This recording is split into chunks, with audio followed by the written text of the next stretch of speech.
Egypt, land of pharaohs and pyramids, where time itself seemed to bow before the weight of millennia.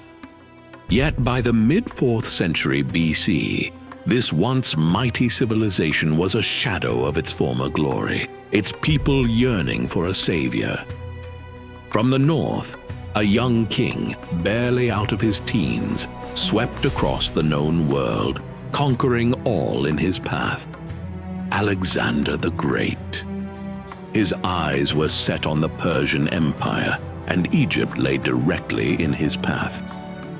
But what awaited Alexander in the land of the Nile was not the fierce resistance he expected. Instead, he found a people desperate for liberation, a culture ripe for transformation, and a destiny that would intertwine his name with the very soul of Egypt. Forever. This is the story of how a conqueror became a pharaoh, a god, and a legend. This is the story of Alexander in Egypt.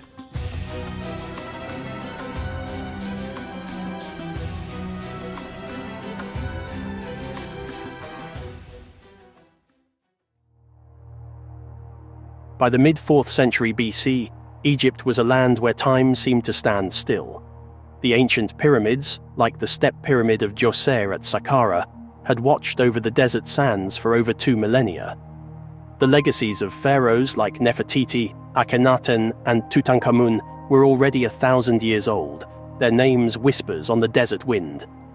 Yet Egypt's glory had faded due to foreign invasions and internal strife, leaving its people yearning for revival. In 332 BC, as the sun bathed the Nile in gold, a young Macedonian king named Alexander appeared. Barely in his 20s, Alexander the Great had already carved a path of conquest across the known world. His eyes were set on the Persian Empire, which spanned from the Aegean Sea to India. In just 2 years, he had crushed Persian power in battles like Issus, defeating King Darius III, and had taken the cities of Tyre and Gaza. As Alexander approached Egypt's borders, anticipation hung in the air. The land was under Persian rule, governed by satraps who had oppressed the Egyptians. Memories lingered of Persian kings like Cambyses II and Artaxerxes III, accused of desecrating temples and killing the sacred Apis bull, an affront to Egyptian faith. The Egyptians, burdened by these offences, watched as Alexander's army neared. But instead of resistance, Alexander was welcomed with open arms. Egyptian priests and nobles saw him as a liberator who would free them from Persian domination. The Persian governor surrendered without a fight. As Alexander entered Memphis, the traditional capital along the Nile, the city erupted in celebration. Amid Memphis's grandeur, with its towering temples and bustling bazaars, Alexander showed wisdom beyond his years. He honored his Macedonian heritage by hosting Greek athletic games and musical contests, filling the air with music and cheers. Yet he also immersed himself in Egyptian culture. Most profoundly, he paid homage to the Apis bull, a sacred animal symbolizing kingship and divinity. In the sanctuaries of Memphis, Alexander approached the priests of Apis. The bull, adorned with divine symbols, embodied Ptah in life and Osiris after death. By sacrificing to Apis, Alexander did more than perform a ritual. He bridged 2 worlds. The Egyptians saw in him a ruler who respected their gods and traditions, a stark contrast to past Persian sacrilege. Word spread along the Nile. The new pharaoh honored the old ways. This gesture resonated deeply with the people. In the Serapeum at Saqqara, where massive granite sarcophagi housed mummified Apis bulls, priests might have whispered prayers of gratitude. Though it's uncertain if Alexander visited these catacombs, his reverence left an indelible mark. As the sun set over the Nile, casting shadows across the temples, Alexander stood at destiny's crossroads. Egypt had embraced him, and he embraced its spirit. He was no longer just a conqueror, he was becoming part of Egypt's eternal story. But his journey was far from over. The whispers of oracles and the allure of divine favour beckoned him further. Greater challenges and revelations awaited. a path that would intertwine his fate with Egypt in unimaginable ways. With the Nile receding behind him, Alexander gazed toward the Mediterranean. An idea took root, a city bearing his name, standing as a beacon of knowledge and culture. On shores where sea met delta, he founded Alexandria. Meticulously planned with wide avenues and grand edifices, the city embodied a fusion of Greek and Egyptian aesthetics. It was to be a hub where scholars and merchants from all corners converged. Yet a deeper calling stirred within Alexander, a yearning to understand his place in the cosmos. Tales reached him of the Oracle of Amun at the Siwa Oasis, a mystical sanctuary deep in the Libyan desert where gods spoke through priests. Undeterred by the treacherous journey, Alexander led a small contingent across unforgiving sands. The desert tested them with scorching days and cold nights, but they pressed on, guided by omens and stars. At last, Siwa's verdant palms emerged like a mirage made real. Upon arrival, priests greeted Alexander with reverence, calling him the son of Amun, a declaration that shook him. Entering the sacred temple, he stood before the god's effigy, the air thick with incense and ancient weight. What transpired remains a mystery, but when he emerged, his countenance had changed. The divine had spoken, affirming his destiny not just as a king, but as a god among men. This revelation was more than personal enlightenment. It was a powerful tool. Proclaimed the son of Amun, whom Greeks identified with Zeus, Alexander's authority now had divine backing. This elevated status resonated in Egypt, where pharaohs were seen as gods on earth. Returning, Alexander's army rested along the Nile's banks. Soldiers mingled with locals, stories were exchanged, cultures intertwined. In spring 331 BC, with the Nile rising, Alexander prepared to depart. His gaze turned eastward toward Persia's remaining might, but Egypt had left its mark on him. Evidence of his impact endured long after. In Thebes, at Luxor Temple, artisans carved his likeness into stone. Within the holiest chambers, Alexander was depicted not as a foreign conqueror, but as a traditional Egyptian pharaoh. Clad in royal regalia, he offered tributes to gods like Amun-Ra, his features immortalized alongside ancient rulers. These images were more than art. They symbolized a new era. Alexander's embrace of Egyptian customs signified a cultural fusion that would shape the region for centuries. Egyptians saw in him a continuation of their divine lineage. Greeks found in Egypt a wellspring of wisdom. As years unfolded, Alexandria flourished beyond imagination. The great library amassed knowledge from across the world, becoming a beacon of learning. The Lighthouse of Pharaohs rose from the harbour, its light guiding sailors, a metaphor for the enlightenment the city offered. But fate is inexorable. At 32, Alexander's life was cut short, his vast empire left without its unifying force. In Egypt, however, his legacy endured. The Ptolemaic dynasty, founded by his general Ptolemy, continued the synthesis of Greek and Egyptian cultures. Cleopatra, the last of the Ptolemies, became a symbol of this enduring fusion. His footprints may have faded, but his influence is carved into Egypt's bedrock. The stories, monuments, and cultural tapestry bear witness to when history was forever altered. Alexander the Great became more than a name. He became a legend woven into Egypt's eternal narrative. Nestled near the tranquil Fayum oasis, the Hawara pyramid site stands as a silent testament to a bygone era. To the untrained eye, it appears as little more than a worn mound of earth, its grandeur eroded by time. Yet over 2 millennia ago, this very spot left ancient historians like Herodotus utterly astounded. He described a labyrinth so magnificent and complex that it eclipsed even the famed pyramids of Giza. What secrets did this labyrinth hold to inspire such wonder? Could there be hidden marvels beneath the sands that have eluded modern discovery? In the late 19th century, the intrepid British archaeologist Flinders Petrie sought to unravel this enigma.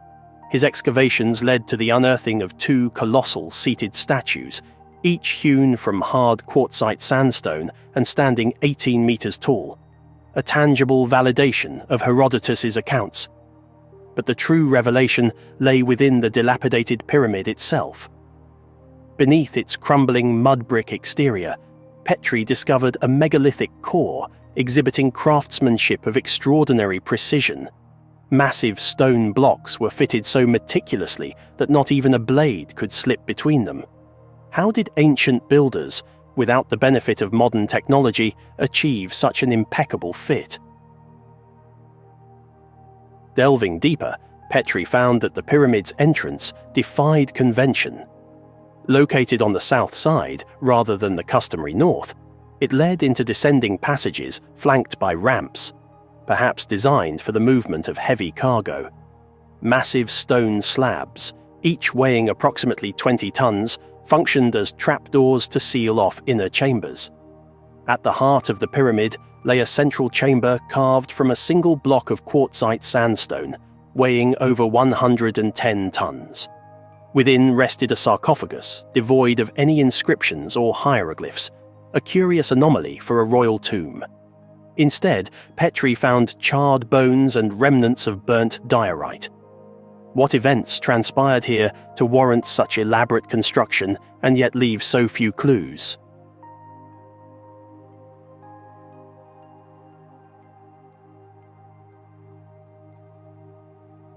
While Petrie marveled at the pyramid's architectural feats, he was equally captivated by the quest for the legendary labyrinth described by Herodotus, a sprawling complex said to contain 3,000 rooms arranged in a bewildering maze of passages.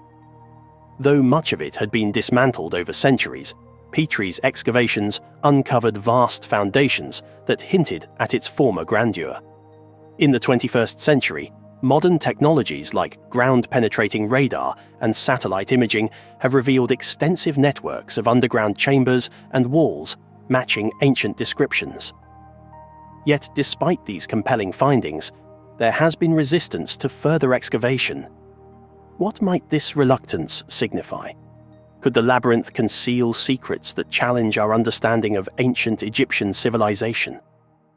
Journeying to another enigmatic site, we arrive at the Serapeum of Saqqara, a subterranean necropolis shrouded in mystery.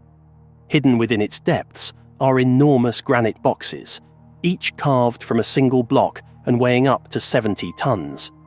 Their exteriors are polished to a mirror-like finish, and their corners are flawlessly squared, exhibiting a level of precision that rivals modern engineering. The interiors mirror this perfection, with uniformly smooth surfaces and consistent wall thickness.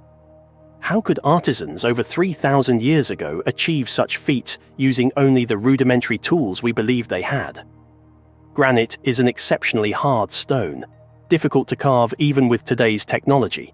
Theories abound that the ancient Egyptians may have possessed advanced techniques or tools now lost to history.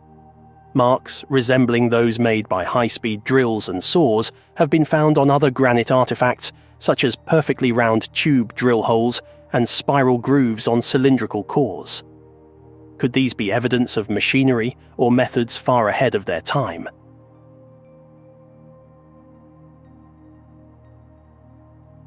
Transporting and positioning these colossal boxes within the narrow, winding tunnels of the Serapeum presents another conundrum.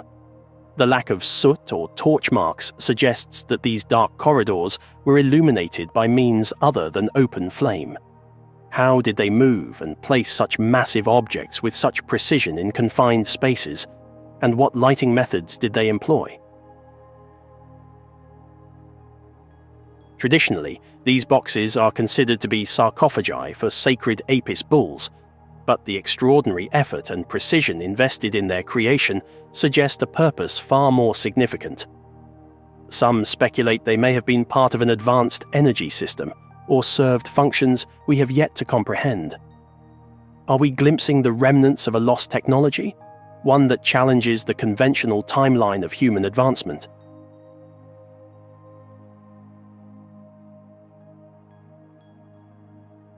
just a stone's throw from the bustling streets of Cairo, 5 miles southwest of Giza, lies the lesser-known necropolis of Zawayet el-Aryan, a site that might hold the key to these enduring mysteries. In 1900, the Italian archaeologist Alessandro Barsanti stumbled upon an immense limestone pit filled with massive blocks seemingly discarded in haste, as if to conceal something extraordinary beneath. At the bottom of this 21-metre-deep pit, he discovered interlocking pink granite blocks and an oval-shaped granite vat, meticulously carved and polished to perfection.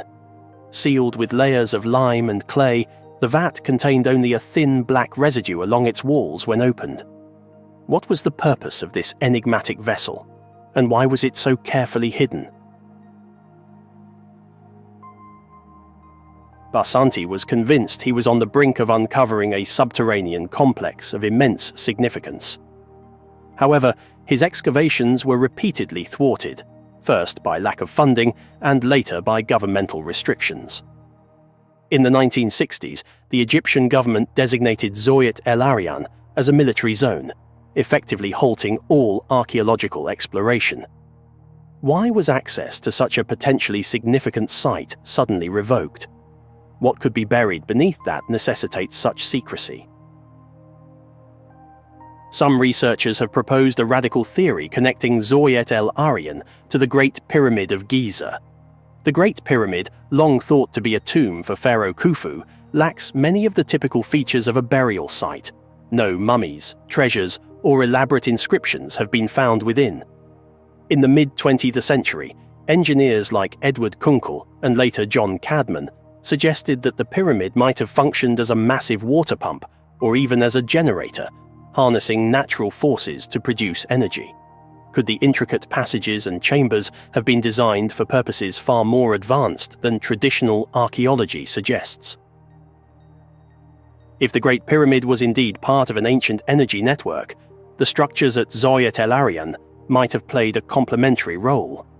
The precision-engineered granite vat and the complex subterranean design could have been integral components of a sophisticated system capable of generating and transmitting energy.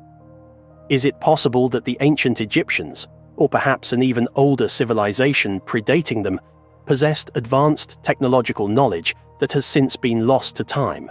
The lost city of Heracleion, known to the ancient Egyptians as Tanis, was a submerged city near the mouth of the Nile River, off the coast of modern-day Alexandria, Egypt. Its discovery in the early 2000s by underwater archaeologist Frank Goddio and his team was a landmark event in archaeology. For centuries, Heracleion had been considered nothing more than a legend, known only through a few rare inscriptions and ancient texts. Heracleion served as a gateway to Egypt, acting as one of the primary ports of entry for Greek trade before the establishment of Alexandria.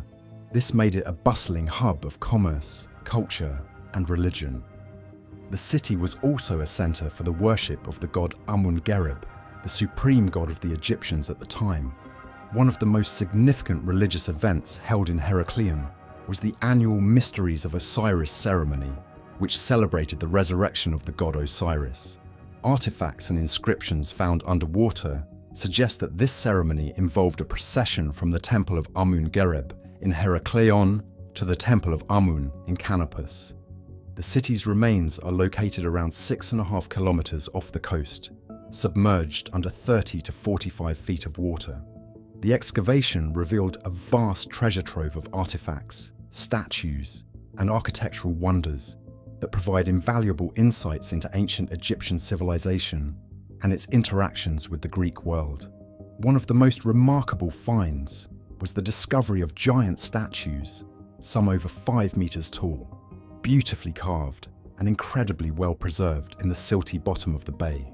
These statues represent a mix of Egyptian gods and goddesses, pharaohs, and Greek rulers, highlighting the cultural blend that characterized the city. Gold coins and weights made from bronze and stone were also discovered, shedding light on the city's trade and economic system. Among the most intriguing discoveries were dozens of small limestone sarcophagi, believed to have been used for mummified animals brought as offerings to the gods. These, along with the remains of more than 64 ancient shipwrecks, tell the story of a city deeply connected with the divine, where commerce and religion were intertwined. An interesting comparison can be drawn between Heracleion and the ancient city of Pompeii in Italy. Both cities were lost to natural disasters. Heracleion to rising waters and earthquakes, Pompeii to a volcanic eruption, and both lay forgotten for centuries. The rediscovery of each has provided a snapshot of life in an ancient city, offering insights into the daily lives, cultures, and economies of the past. While Pompeii offers a glimpse into Roman life frozen in time by volcanic ash, Heracleion reveals its story through the preservation of artifacts beneath the sea. Both sites challenge our understanding of ancient civilizations, but the underwater preservation of Heracleion offers a unique perspective, particularly in the conservation of organic materials and metals that would not have survived on land. The discovery and ongoing excavation of Heracleion challenge our perceptions of ancient history, providing evidence of the interconnectedness of ancient civilizations through trade, religion, and culture. The artifacts and structures found beneath the waters of the Mediterranean are a testament to the city's significance in the ancient world, offering a vivid picture of its splendor and the daily lives of its inhabitants.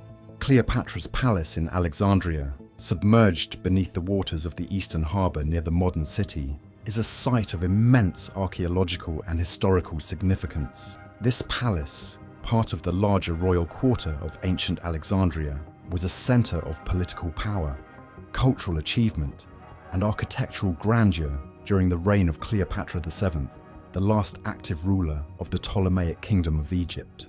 The discovery of the palace's ruins underwater has captivated historians, archaeologists, and the public alike, offering a unique glimpse into the life of one of history's most enigmatic figures and the period she lived in.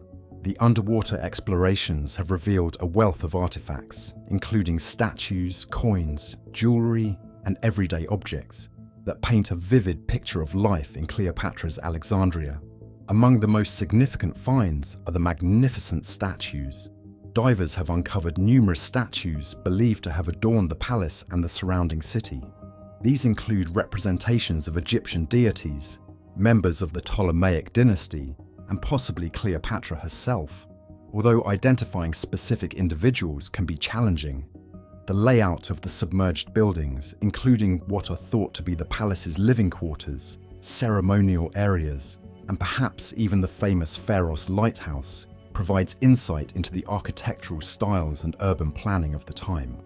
Items ranging from pottery and glassware to coins and personal ornaments have been found, illustrating both the domestic life within the palace and the broader economic and social systems of Alexandria. Alexandria under Cleopatra was a cosmopolitan hub of trade, culture, and learning. The city housed the Great Library, a beacon of knowledge attracting scholars from across the ancient world. Cleopatra's reign marked the zenith of Alexandria's development as a center of Hellenistic culture, blending Egyptian traditions with Greek and Roman influences. The discovery of the palace underwater underscores Alexandria's importance as a cultural and political capital. An interesting parallel can be drawn between Cleopatra's palace in Alexandria and the sunken Roman city of Baiae in the Bay of Naples.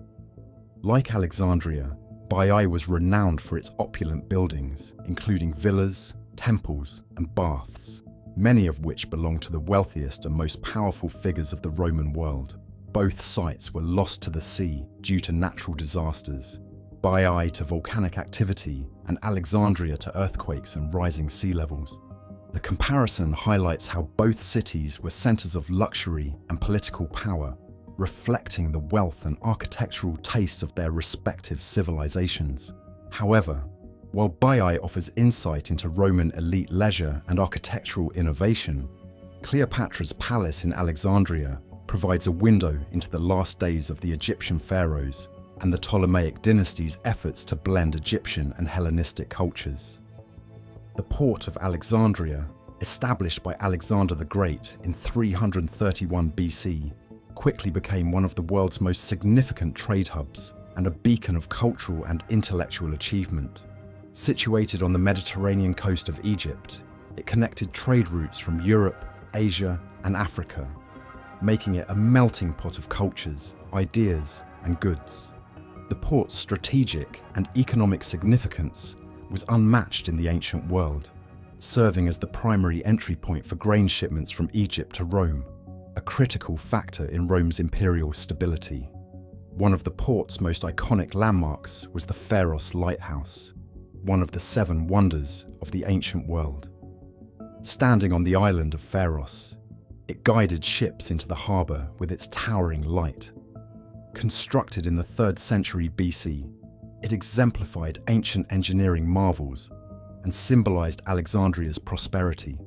Although not directly part of the port, the Great Library of Alexandria was emblematic of the intellectual vibrancy that the city's wealth and connectivity facilitated.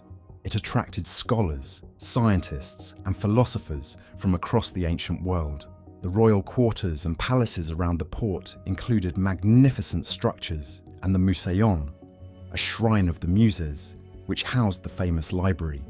These buildings reflected the city's status as a centre of Hellenistic culture and power. Underwater archaeology has uncovered a wealth of artifacts from the port, including ancient shipwrecks, pottery, and everyday items, offering insights into ancient maritime practices and the diverse goods that flowed through the city. The port of Alexandria was crucial in the ancient economy, facilitating the trade of commodities such as grain, papyrus, glass, and precious metals. Its storied docks and warehouses bustled with merchants and goods from all corners of the Mediterranean and beyond, reflecting a highly organised trade network. The city's prosperity was closely tied to its port's efficiency and its ability to serve as a cultural and economic bridge between different worlds.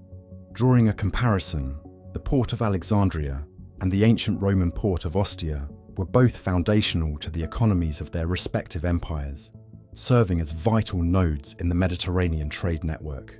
Ostia, at the mouth of the river Tiber, was the primary sea gateway for the Roman Empire, much like Alexandria was for Egypt. Each port was a focal point of economic activity and cultural exchange, reflecting the cosmopolitan nature of ancient Mediterranean life. However, while Ostia primarily served Rome and was critical for importing grain to feed the capital's population, Alexandria had a more global significance, connecting multiple continents. The discovery of exotic goods and the remains of diverse ships in Alexandria underscores its broader reach in the ancient trading world compared to Ostia, which, though significant, had a more centralized role within the Roman state. The discovery of Cleopatra's tomb is undeniably one of the most thrilling and mysterious achievements in archaeology. Cleopatra VII, the final ruler of the Ptolemaic Kingdom of Egypt, has fascinated people for centuries with her intelligence, political shrewdness, and her famous romances with Roman leaders Julius Caesar and Mark Antony. For ages, the location of her final resting place remained one of history's most elusive mysteries. The breakthrough in the search for Cleopatra's tomb emerged in the early 21st century. This incredible discovery was driven by Dr. Zahi Hawass, Egypt's former Minister of Antiquities, and Kathleen Martinez, a Dominican lawyer turned self-taught archaeologist with a deep passion for Cleopatra. Martinez, fueled by her admiration for Cleopatra and her extensive research of ancient texts, posited that Cleopatra and Mark Antony were buried in the temple of Osiris Magna, near the ancient city of Alexandria. Martinez's theory was rooted in a detailed analysis of historical accounts by Plutarch and Cassius Dio, suggesting Cleopatra might have been buried in a temple dedicated to the goddess Isis. This idea contrasted with the prevailing belief that Cleopatra was interred within Alexandria itself. In 2005, Martinez obtained permission from the Egyptian authorities to commence excavations at Osiris Magna. The excavation at Osiris Magna was challenging. The site, located on the edge of the Libyan desert, posed significant difficulties due to its unstable structures and the complex layers of archaeological deposits. Over several years, the team uncovered notable artifacts, including coins with Cleopatra's likeness, statues, and inscriptions, all supporting the hypothesis that the site was connected to Cleopatra. A particularly intriguing aspect of this discovery was the mysterious and seemingly serendipitous nature of many findings.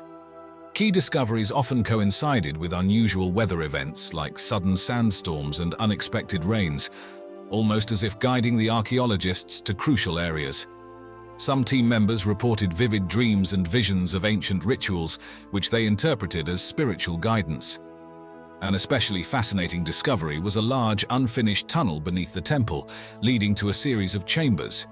This tunnel, carved with precise craftsmanship, suggested that the burial complex was intended for someone of extraordinary significance, possibly Cleopatra herself.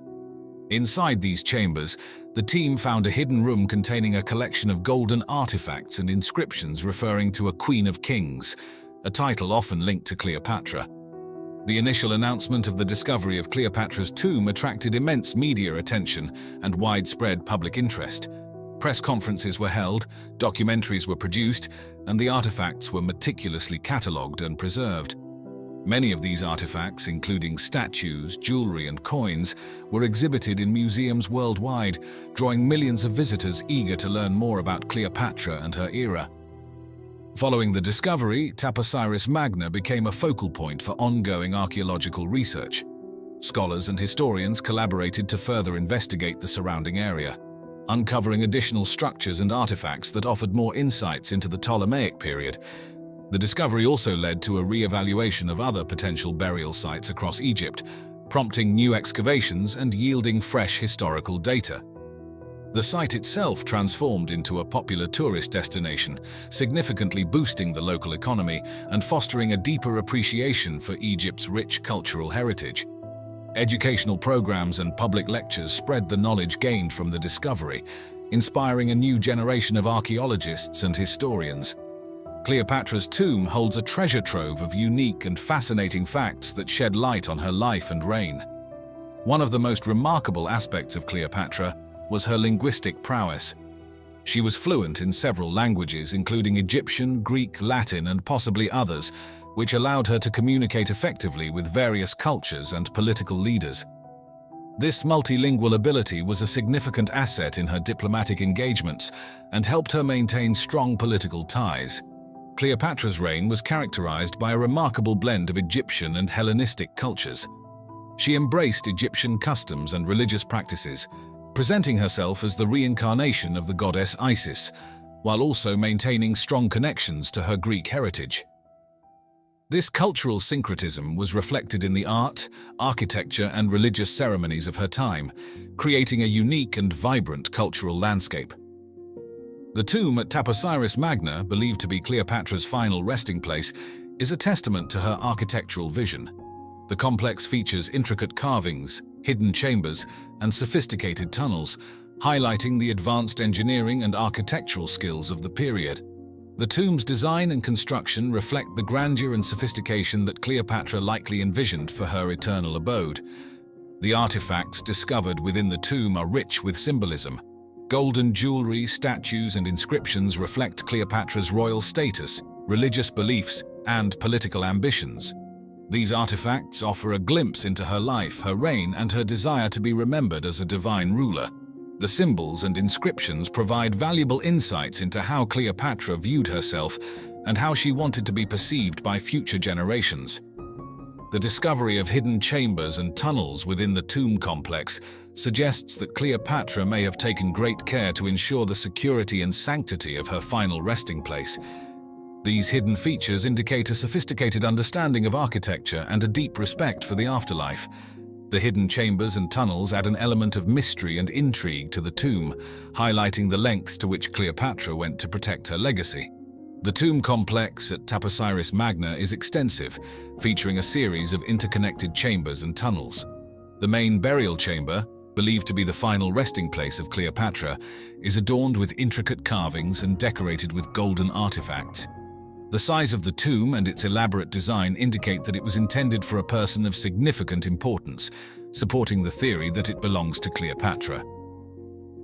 Among the artifacts discovered were numerous statues, some depicting Cleopatra herself, others representing Egyptian gods and goddesses. The team also found a wealth of golden jewelry, including necklaces, bracelets, and rings, many of which are inscribed with hieroglyphs and symbols associated with royalty and divinity. Additionally, coins bearing Cleopatra's likeness and inscriptions were uncovered, further supporting the identification of the tomb. These artifacts not only highlight Cleopatra's royal status, but also provide a tangible connection to the historical figure, enriching our understanding of her life and reign. One of the most enduring mysteries surrounding Cleopatra is the exact circumstances of her passing. The traditional account suggests that she took herself by allowing an asp, a venomous snake, to bite her. However, some scholars propose alternative theories.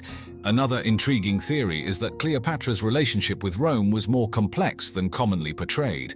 Some historians believe that her alliances with Julius Caesar and later with Mark Antony were part of a broader strategy to create a unified Greco-Roman Egyptian empire, with Alexandria as its capital. This theory suggests that Cleopatra's ambitions extended beyond Egypt, envisioning a new world order centered around her rule. The discovery of Cleopatra's tomb has also sparked speculation about a potential curse associated with disturbing her final resting place. Similar to the curse of Tutankhamun's tomb, some believe that those who enter Cleopatra's tomb may face misfortune or supernatural retribution. While there is no concrete evidence to support this theory, it adds an element of mystery and intrigue to the discovery. One of the most mysterious coincidences related to the discovery of Cleopatra's tomb is the alignment of astrological events. Researchers noted that significant breakthroughs in the excavation process often coincided with notable celestial events, such as eclipses and planetary conjunctions. Some believe that these alignments were not mere coincidences, but rather signs of divine intervention or ancient knowledge encoded in the tomb's design. Several members of the excavation team reported experiencing intuitive insights and inexplicable hunches that guided their efforts. These insights often led to significant discoveries, such as the location of hidden chambers or the interpretation of cryptic inscriptions. While these experiences cannot be scientifically explained, they add a layer of mystery to the discovery process. Cleopatra's legacy also includes her efforts to position herself as a divine ruler. She was closely associated with the goddess Isis and often depicted herself as the goddess's earthly embodiment. This association was part of her strategy to legitimize her rule and strengthen her connection with the Egyptian people. The artifacts found in her tomb, including statues and inscriptions depicting her as Isis, underscore this aspect of her reign. At the most speculative end of the spectrum, we encounter theories that attribute the pyramid's appearance to events far beyond the realm of conventional understanding. These ideas, often fueled by digitally manipulated images and a thirst for the extraordinary, are frequently intertwined with broader scientific narratives about ancient Egypt.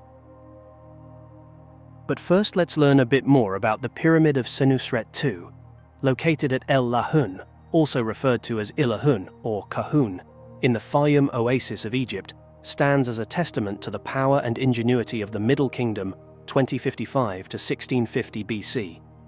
While not as visually imposing as the famed pyramids of Giza, it holds significant historical and archaeological value, offering insights into the evolving architectural styles, religious practices, and socio-political dynamics of its time. To understand the significance of Senusret II's pyramid, we must first place it within the broader context of the Middle Kingdom. This period followed the First Intermediate Period, a time of political fragmentation and instability that marked the end of the Old Kingdom's centralized rule.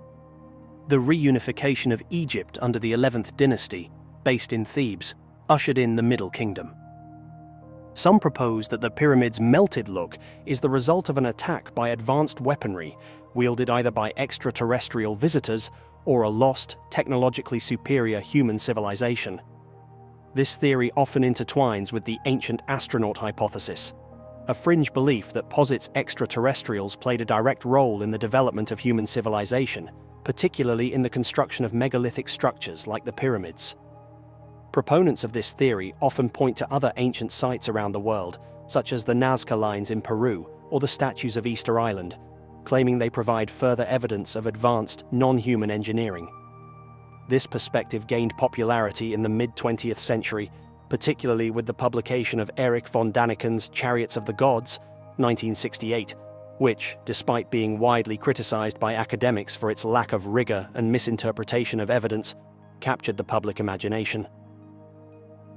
A related theory, often associated with the work of Christopher Dunn in the Giza Power Plant, 1998, posits that the pyramids were not tombs, but rather ancient power plants utilizing unknown forms of energy. In this scenario, Senusret II's pyramid suffered a catastrophic meltdown, resulting in the damage we see today. This idea often draws on perceived similarities between the pyramid's internal chambers and modern power generation facilities, selectively highlighting features while ignoring others. Proponents sometimes point to the precision of stonework in certain parts of the pyramids, suggesting it could only have been achieved with advanced machinery. Another extreme theory suggests that a massive, unprecedented solar flare, far more powerful than anything observed in modern times, scorched the Earth. This event, it is argued, could have caused widespread fires and even melted rock surfaces, selectively damaging the pyramid. While solar flares are a real phenomenon and powerful ones can disrupt modern technology, there is no scientific evidence to suggest that a flare of the magnitude required to melt stone has ever occurred in recorded history, let alone one that would selectively target a single pyramid. It's important to understand why these theories hold such appeal. They offer simple, exciting explanations for complex phenomena, tapping into a desire for mystery and a sense of wonder about the past. They also often present themselves as challenging, mainstream narratives, appealing to those who are skeptical of established authorities. Moving closer to the realm of possibility, we encounter theories that invoke natural, albeit catastrophic, events to explain the pyramid's appearance. While still speculative, these theories at least operate within the realm of known natural phenomena. A large impact event could theoretically cause significant damage to a structure. The Chicxulub impact, for example, is believed to have caused the extinction of the dinosaurs. However, any impact large enough to affect Senusret II's pyramid would have left unmistakable geological evidence, a substantial crater, an ejector field containing material from the impact, and potentially even evidence of tsunamis or widespread fires if the impact occurred near a body of water. The absence of any such geological markers in the vicinity of El Lahoun, or indeed anywhere in Egypt dating to the relevant period, casts serious doubt on this theory. While earthquakes and floods were known occurrences in ancient Egypt and are documented in texts like the Ipuwer Papyrus, dating to the late Middle Kingdom or Second Intermediate period, which describes a period of social upheaval and possibly natural disasters, there's no evidence of a natural disaster of sufficient magnitude to selectively damage the pyramid's core while leaving its overall structure relatively intact. Furthermore, geological records in the region do not support the occurrence of such a catastrophic event during the relevant time period. The Nile's regular flooding, while crucial to Egyptian agriculture, was generally predictable and controlled through irrigation systems, not a source of catastrophic destruction to well-established structures. As we move further along the spectrum, we finally arrive at the explanations grounded in archaeological evidence and historical context. This is where the true story of Senusret II's pyramid begins to unfold, revealing a narrative deeply intertwined with the political and economic realities of the Middle Kingdom. Senusret II's reign, 1897 to 1878 BC, fell within the 12th dynasty, a period of renewed stability and prosperity following the political fragmentation of the First Intermediate period. This era saw a resurgence of royal power, marked by ambitious building projects, the expansion of trade, and significant advancements in art and literature. The construction of pyramids, a tradition that had waned after the Old Kingdom, was revived, albeit with some modifications. Unlike the solid limestone pyramids of the Old Kingdom, such as those at Giza, Senusret II's pyramid employed a core of mud bricks. This was not a sign of technological decline, but rather a pragmatic adaptation to the available resources and economic realities of the time. Mud brick, a readily available material made from Nile earth and chopped straw, as described by 19th century Egyptologist John Shea Perring, was a cost-effective filler. This core was ingeniously built upon a natural limestone mound, further reinforced by a network of large limestone cross walls radiating outwards, providing structural integrity while minimizing the need for expensive quarried stone. This mud brick core was never intended to be visible. The entire pyramid was originally encased in fine Tura limestone, presenting a smooth, gleaming surface that would have rivaled the grandeur of its Old Kingdom predecessors. This casing served not only an aesthetic purpose, but also a symbolic one, projecting the image of a powerful and stable reign, a key concern for rulers of the Middle Kingdom seeking to reassert royal authority after a period of instability. In the 19th dynasty, some 600 years after Senusret II's reign, Ramesses the Great, a pharaoh known for his extensive building program and penchant for repurposing older monuments, as evidenced by his additions to the temples at Karnak and Luxor, stripped the pyramid of its valuable limestone casing. This act, meticulously documented by Flinders Petrie in his excavations at El Lahoun, was not an act of vandalism, but rather a practical decision driven by the need for readily available building materials for Ramesses' own ambitious projects. Over the next 3,000 years, the exposed mud bricks were subjected to the relentless forces of nature. Wind, rain, and the intense desert sun, combined with the occasional human interference, such as the removal of mud bricks for fertilizer by local farmers, a practice documented in the 19th and 20th centuries, gradually eroded the core, leading to the dark, weathered, and seemingly melted appearance we observe today. A desolate landscape stretches before us, a mere 185 kilometers northeast of the iconic pyramids of Giza. Here lies Tanis, a city shrouded in mystery, once a place of immense power and sacred significance. The ancient Egyptians called it Janet, the city of the sun, a holy site dedicated to Amun-Ra, the god of the sun and creation. This is what met the eyes of the first explorers in 1878, a scene of utter devastation. The soil, barren and unforgiving, supports little life save for a few resilient thorny bushes. Priceless statues bear the scars of intense heat. Gigantic stone pillars lie smashed and broken, like forgotten toys of giants. Was this city cursed, struck down by the wrath of gods, or was it simply abandoned to the ravages of time? Let's rewind the clock. Tanis, known as Janet, Zoan in the Old Testament, and today as San el Hagar, is a name whispered throughout history. Egyptologists generally agree it rose to prominence during the 21st dynasty, between 1069 and 945 BC, supplanting Thebes as Egypt's capital. But the narrative is far more complex. The discovery of massive Old Kingdom statues and artifacts within its ruins hints at a far more ancient origin, lost in the mists of time. Imagine a city dominated by an enormous temple complex dedicated to Amun-Ra, a royal palace. Bustling residential areas, all built with colossal granite pillars. These weren't just any stones. We're talking about 20 to 30-ton monoliths, painstakingly quarried, carved, and transported over 1,000 kilometers from Aswan in southern Egypt.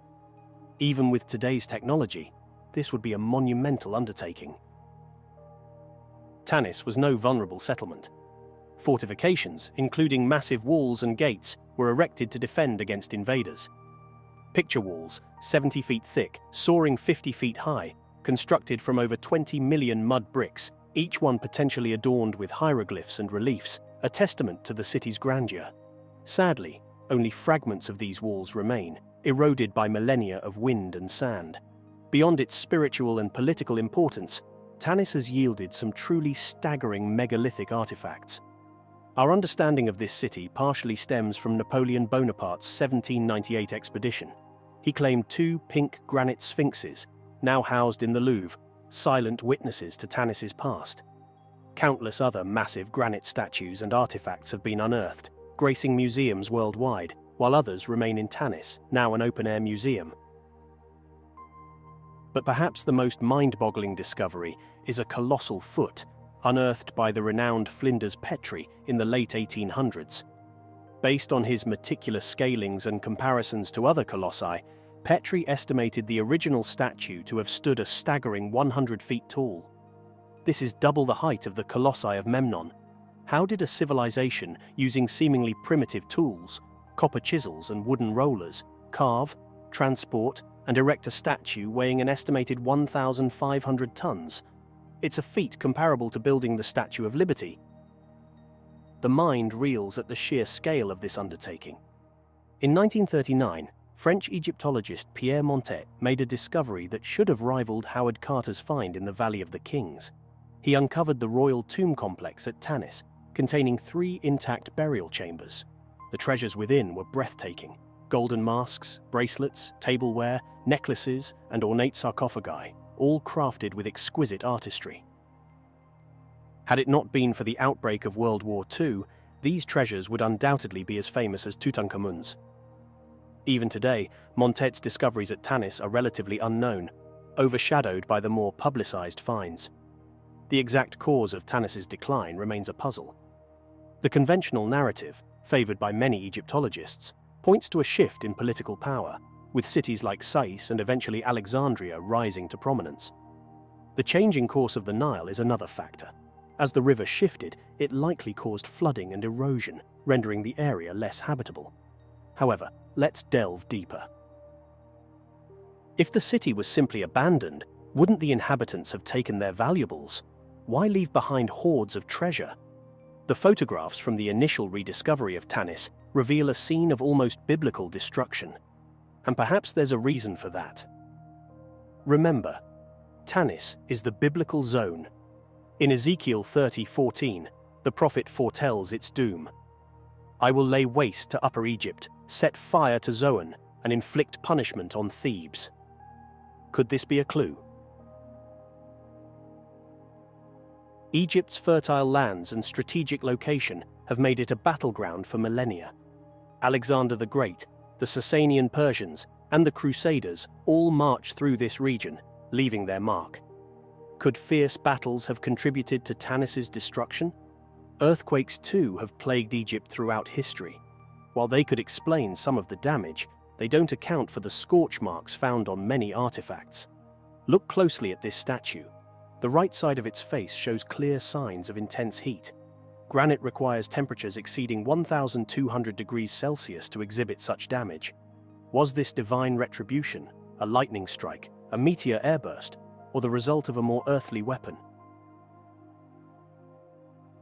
One intriguing possibility is Greek fire, a devastating incendiary weapon used by the Eastern Roman Empire from around 672 AD. This terrifying concoction, likely a mixture of naphtha and quicklime, could ignite upon contact with water and was projected from flame-throwing devices. Could Greek fire have been used to raise Tanis? While primarily a naval weapon, it's conceivable that Greek fire, or a similar incendiary technology, could have been adapted for land-based warfare. The destruction at Tanis, particularly the scorched stone that requires temperatures exceeding 1,200 degrees Celsius to achieve, aligns with the potential destructive power of such a weapon. While the spectre of Greek fire is certainly captivating, there's another, perhaps more grounded explanation for the intense fire damage at Tanis. We must remember that Tanis was a major religious and administrative center for centuries. It's conceivable that large-scale industrial or ritualistic activities involving intense, sustained heat took place within the city. It's important to note that this explanation doesn't necessarily contradict the others. A natural disaster, a battle, or even an attack using incendiary weapons could have triggered the initial blaze, which then escalated due to the presence of industrial or ritualistic activities, or simply because of the abundance of flammable materials within the city. This scenario, while perhaps less dramatic than divine wrath or ancient superweapons, is firmly rooted in the realities of daily life in an ancient city. It reminds us that even seemingly mundane activities, when combined with unfortunate circumstances, can have a profound and lasting impact on the historical record. The fire marks at Tanis, therefore, could be a testament not to a single catastrophic event, but to the complex interplay of human activity and the ever-present threat of fire in a world before modern fire prevention and suppression techniques. So, the sands of Tanis hold their secrets still. Was this once great city ravaged by the wrath of gods, as the ancient texts suggest?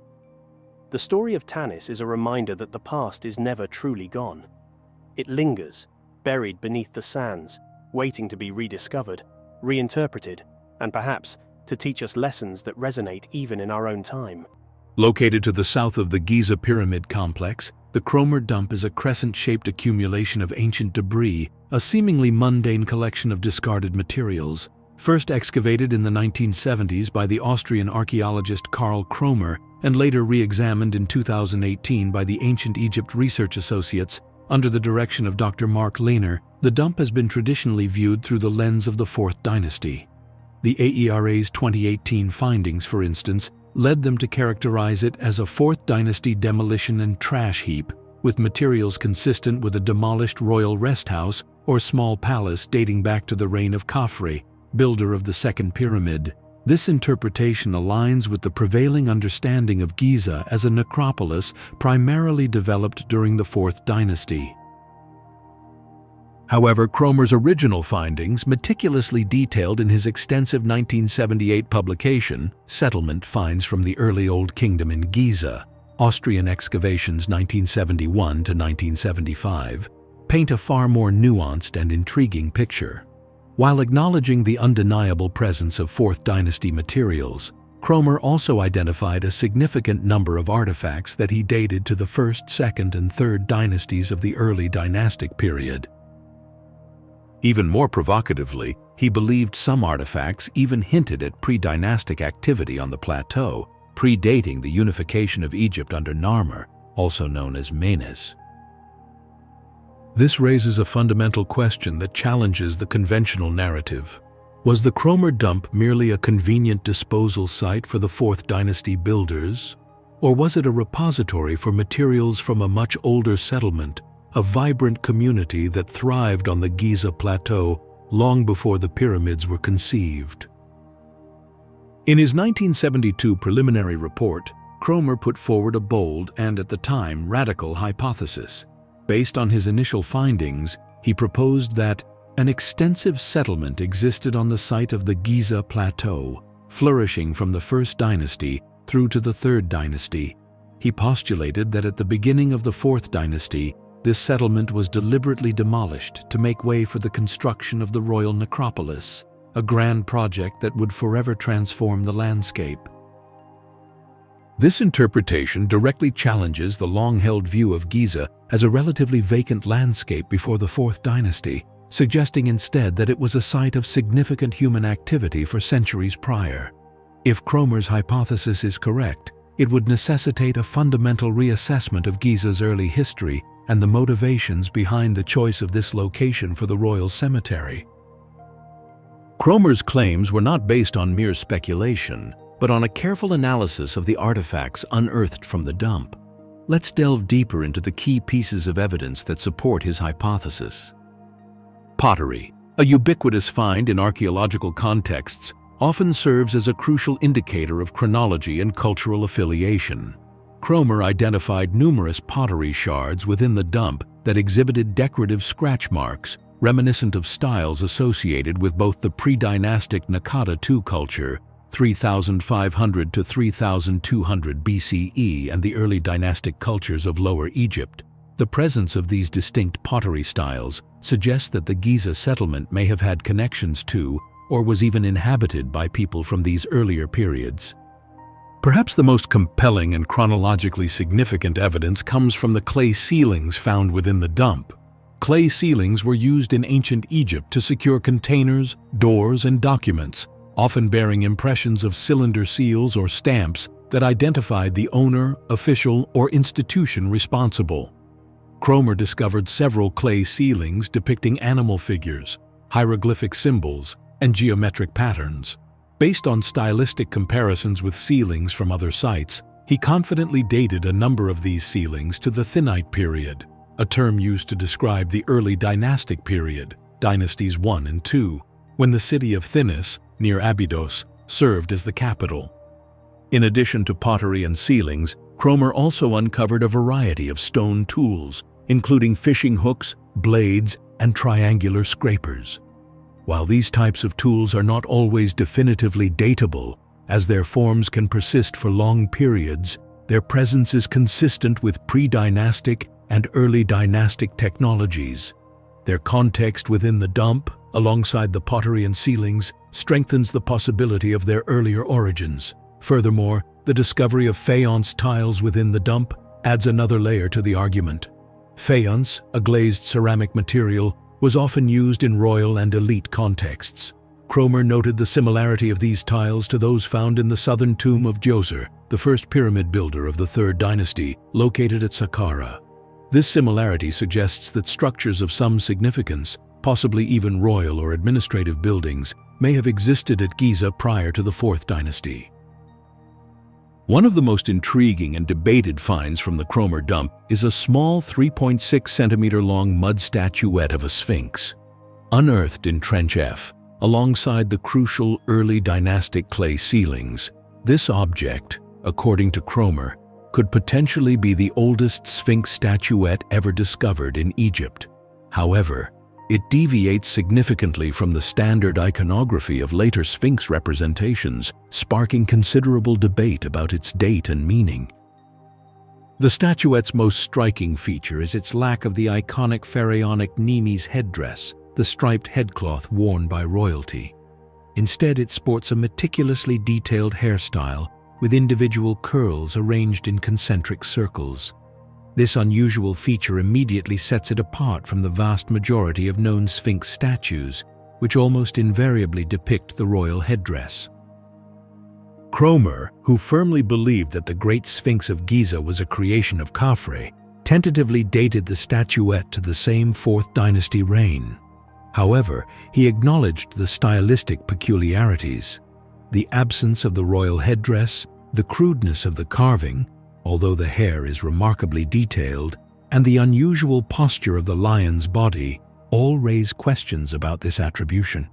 The presence of pre-dynastic pottery at various locations on the Giza Plateau provides a crucial link to the earlier cultures that inhabited the region before the rise of the unified Egyptian state.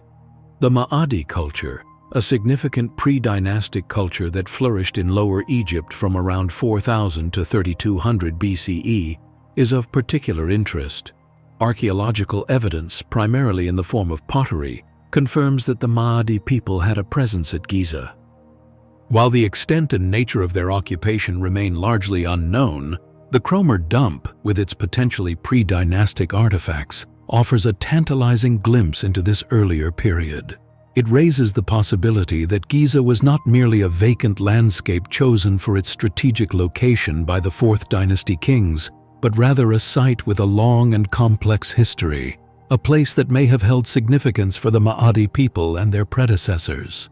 Amelino, a former theologian turned Egyptologist, was a figure shrouded in controversy. His methods were often criticized as rushed and lacking the meticulousness required for such a sensitive site. He arrived at el-Ga'ab with a preconceived notion, fueled by local traditions and a fervent belief in the historical reality of Egyptian myths. Locals, it was known, visited the site on Good Friday, collecting small artifacts they called playthings for their children. This, coupled with the site's obvious antiquity, led Amelino to believe he was on the verge of a monumental discovery. On New Year's Day 1898, Amelino declared he had found the tomb of Osiris, the god of the afterlife, resurrection, and the underworld. His evidence? A tomb complex filled with artifacts relating to Osiris, including a striking black basalt sculpture depicting the god lying in state, seemingly mummified and wearing the white crown of Upper Egypt. Amelino's team, in their haste, cleared the tomb in a mere 12 days, discarding countless artifacts deemed incomplete or unworthy. This act of archaeological negligence would later be lamented by his successors. His 1899 publication, Le Tombeau d'Osiris, detailed his findings, complete with photographs, but was met with immediate skepticism from the Egyptological community. For example, the skull he believed to be that of Osiris was determined upon examination to belong to a woman. However, as stated by Gaston Maspero, who succeeded Victor Loret as director of the Egyptian Antiquities Service in 1899, the cerix of numerous early dynastic period pharaohs were found at the site. This included that of Djer, whom Amelino misidentified as Osiris. From the publication Royal Tombs of the Earliest Dynasties by Flinders Petrie, 1901. Among these were found many small objects inscribed with the Ka name of Zer, and some with that of Zet, and also a piece of crystal, perhaps from a large bowl, inscribed in ink with the name of Mernate. The arrival of Flinders Petrie, a meticulous and pioneering archaeologist, marked a turning point. Granted access to the site after Amalineo's contract was revoked, Petrie meticulously re-excavated el-Ga'ab, uncovering a wealth of artifacts that Amalineo had carelessly discarded. Petrie's work, published in detail, revealed the true nature of the site. Amalineo's Tomb of Osiris was definitively identified as the tomb of King Jer, a ruler of the First Dynasty.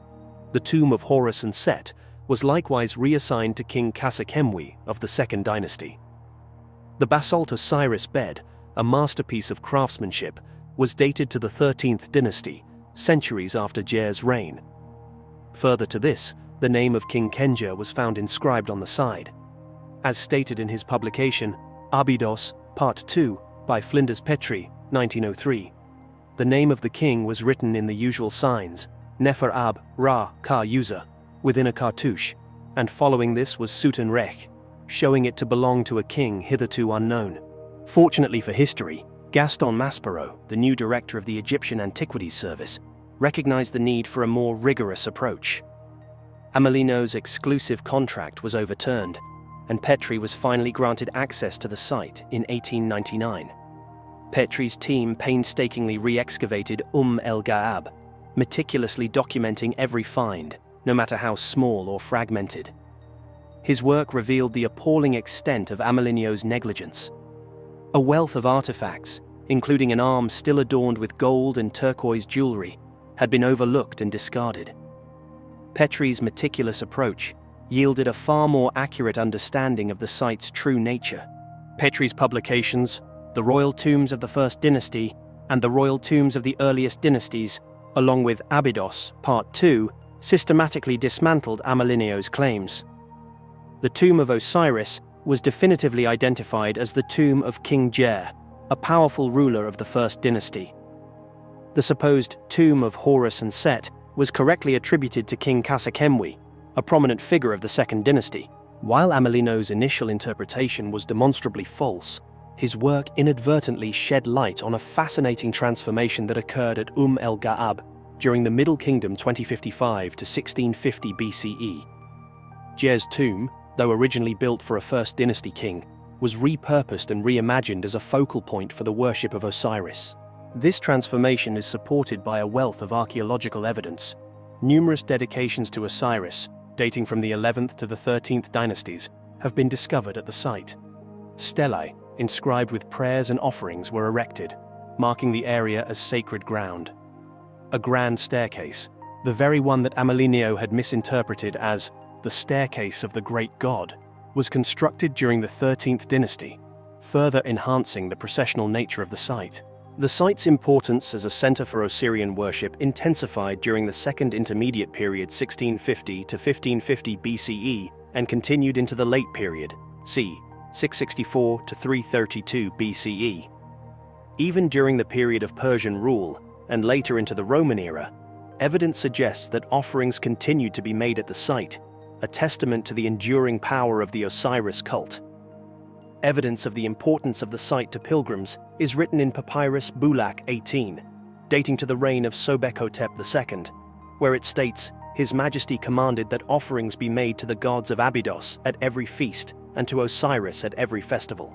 The saga of Amalineo's Tomb of Osiris is a multifaceted tale, encompassing archaeological blunder, the evolving nature of historical interpretation, and the enduring power of myth. It serves as a cautionary reminder of the perils of approaching ancient sites with preconceived notions and the critical importance of rigorous methodology in archaeological practice. However, the story also reveals the fascinating ways in which ancient sites can be reinterpreted and imbued with new meaning across different historical periods.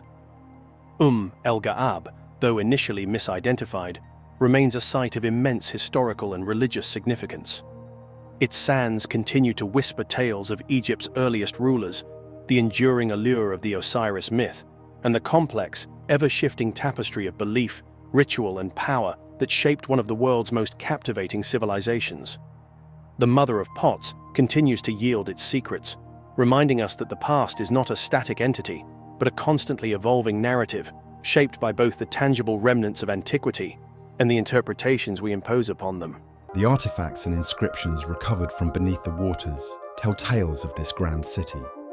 Located about 6.5 kilometers off the coast, submerged under 30 to 45 feet of water, the ruins of Heracleion have yielded an astonishing array of artifacts. Giant statues towering over 5 meters high, beautifully carved and remarkably preserved in the silty seabed, depict Egyptian gods and goddesses alongside pharaohs and Greek rulers, a testament to the cultural melting pot that was Heracleion. They came to Egypt and established religion by building primeval mounds up and down the Nile Valley. Alongside these, gold coins and bronze and stone weights unearthed from the site offer glimpses into the trade networks and economic systems that underpinned the city's prosperity. Adding to the intrigue, archaeologists found dozens of small limestone sarcophagi, likely used for mummified animals brought as offerings, and the remains of over 64 ancient shipwrecks. These discoveries weave a narrative of a city where commerce and devotion to the gods were deeply entwined, a place of profound spiritual significance. Drawing parallels between Heracleion and the ancient city of Pompeii in Italy presents an interesting perspective on how natural disasters can both destroy and preserve. While Pompeii was buried in volcanic ash, Heracleion succumbed to rising waters and earthquakes. Yet both cities lay forgotten for centuries, their rediscoveries providing snapshots of ancient life.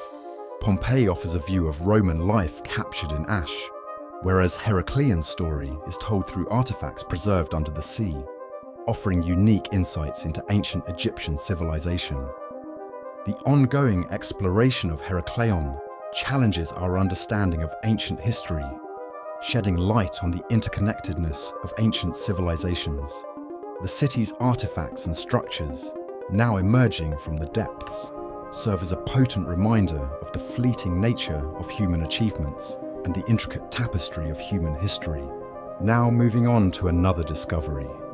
The submerged ruins of Cleopatra's palace offer a fascinating window into the past. This palace, once a bustling centre of political and cultural activity, was home to Cleopatra VII, the last pharaoh of Egypt, known for her intelligence, political acumen, and captivating presence. The discovery of its ruins has thrilled historians and archaeologists, providing unprecedented insights into Cleopatra's era, a time marked by immense political power, cultural achievements, and architectural splendour. The underwater excavations at this site have been nothing short of a treasure trove, unearthing a wealth of artifacts that tell the story of life in ancient Alexandria. Among the haul are magnificent statues that might have once graced the palace and its surroundings, depicting Egyptian gods, Ptolemaic rulers, and possibly Cleopatra herself. These finds offer clues to the artistic and religious milieu of the period. The submerged structures, thought to include the palace's living quarters and ceremonial areas, and possibly even the fabled Pharos lighthouse, give us a glimpse into the architectural and urban planning styles of the time. Moreover, everyday items such as pottery, glassware, coins, and personal ornaments have been found, painting a vivid picture of both the domestic life within the palace and the bustling economic life of Alexandria. Cleopatra's Alexandria was a cosmopolitan beacon of trade, culture, and learning, hosting the Great Library and attracting scholars from across the ancient world. Cleopatra's reign represented the peak of Alexandria's development as a hub of Hellenistic culture, merging Egyptian traditions with those of Greece and Rome. The underwater discovery of the palace highlights Alexandria's significance in the ancient Mediterranean world. Drawing parallels with the sunken Roman city of Baiae in the Bay of Naples, both Cleopatra's palace and Baiae were epitomes of luxury and political clout of their times, reflecting the architectural tastes and wealth of their civilizations. While Baiae reveals much about Roman elite leisure and architectural innovation, the underwater ruins of Cleopatra's palace open a portal to the end of the Egyptian pharaoh's era, and the attempts by the Ptolemaic dynasty to synthesize Egyptian and Hellenistic cultures. the exploration of Cleopatra's palace continues to enrich our understanding of ancient Alexandria's pivotal role in the Mediterranean. It also offers a deeper look into the life and times of one of history's most enigmatic figures, Cleopatra VII, and the lavish lifestyle she led. The ruins serve as a poignant reminder of Alexandria's former glory and the fleeting nature of human achievements, standing as a testament to the transformative power of nature over history. Founded by Alexander the Great in 331 BC, the port of Alexandria quickly ascended to become one of the ancient world's most crucial trade hubs, buzzing with the exchange of goods, ideas, and cultures. Its prime location on the Mediterranean coast of Egypt established it as a pivotal connector of trade routes from Europe, Asia, and Africa, transforming it into a melting pot of global significance. The strategic and economic importance of the port was unparalleled, primarily serving as the vital conduit for Egypt's grain shipments to Rome, which was essential for the empire's stability. Among the marvels that made Alexandria famous was the Pharos Lighthouse, one of the 7 wonders of the ancient world. Positioned on the island of Pharos, this engineering masterpiece not only guided ships safely into the harbour with its formidable light, but also symbolised the city's affluence and ingenuity. Although not directly linked to the port, the Great Library of Alexandria was another testament to the city's intellectual and cultural richness, drawing scholars and thinkers from across the globe. The royal quarters and palaces of Alexandria, including the Museion, home to the famed library, reflected the city's role as a beacon of Hellenistic culture and power. Meanwhile, underwater archaeology in the port area has unveiled a trove of artifacts, from ancient shipwrecks to everyday items, shedding light on the maritime practices of the time and the diversity of goods that flowed through Alexandria. The port was a linchpin in the ancient economy, bustling with the trade of grain, papyrus, glass, and precious metals, among other commodities. Its docks and warehouses were a hive of activity, indicative of a well-organized network that made Alexandria a cultural and economic bridge between various civilizations. The discovery of diverse ship remains and goods in Alexandria highlights its wider reach in the ancient trade world. The legacy of the port of Alexandria is monumental, influencing maritime trade, architecture, and culture well beyond its heyday. Ongoing archaeological work in the port area continues to enrich our understanding of the interactions, economies, and daily life of ancient civilizations. Its history serves as a powerful reminder of humanity's interconnectedness through time. The sands of Egypt hold countless secrets, whispers of a civilization that flourished thousands of years ago. We are captivated by the grandeur of the pyramids, the enigmatic gaze of the Sphinx, and the intricate hieroglyphs that adorn temple walls. But sometimes, the most intriguing mysteries are found in the smaller, seemingly unusual artifacts. Today, we delve into one such enigma, the curious case of ancient Egyptian ear tablets. Our story begins in the 1930s, near the majestic Great Sphinx of Giza. Dr. Salim Hassan, a prominent Egyptologist, was leading excavations in and around the New Kingdom Sphinx Temple built by Amenhotep II, as well as within the Sphinx's enclosure itself. Amidst the expected finds, something peculiar emerged. Stone stelae, not inscribed with the usual hieroglyphs or divine figures but with carvings of human ears. These were not isolated occurrences. Dozens of these ear tablets were unearthed, presenting a perplexing puzzle. The material culture of ancient Egypt, rich in its symbolism and artistry, provides a profound understanding of the civilization's religious beliefs and practices. From the monumental scale of temple architecture to the intricate detail of personal adornments, every object offers a potential window into the ancient Egyptian worldview. Among the more unusual and intriguing artifacts are the so-called ear stellae, or ear tablets, votive objects typically made of stone, featuring carvings of human ears. Predominantly dating to the New Kingdom, these objects have been discovered at various sites across Egypt, with a notable concentration around the Great Sphinx of Giza. This video aims to analyze the phenomenon of ear stellae, drawing upon archaeological evidence, epigraphic inscriptions, and previous scholarly interpretations. It will further explore the social and cultural implications of these artifacts, examining their role in personal piety and their place within the wider context of New Kingdom religious practices. The discovery of a significant number of ear stellae in the 1930s by Egyptian archaeologist Selim Hassan during excavations on the Giza Plateau provides a crucial foundation for understanding these artifacts. Hassan's meticulous work, particularly in the vicinity of the New Kingdom Sphinx Temple, constructed by Amenhotep II, and within the Sphinx's enclosure itself, revealed a clear association between ear stelae and the Sphinx during this period. These findings, as meticulously documented in Hassan's multi-volume excavations at Giza, are fundamental to any serious study of the subject.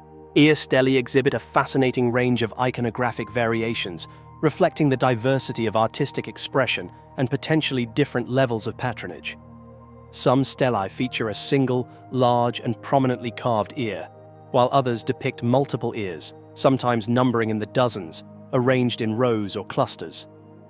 The quality of craftsmanship also varies considerably, from finely detailed and polished examples to more rudimentary and less refined carvings.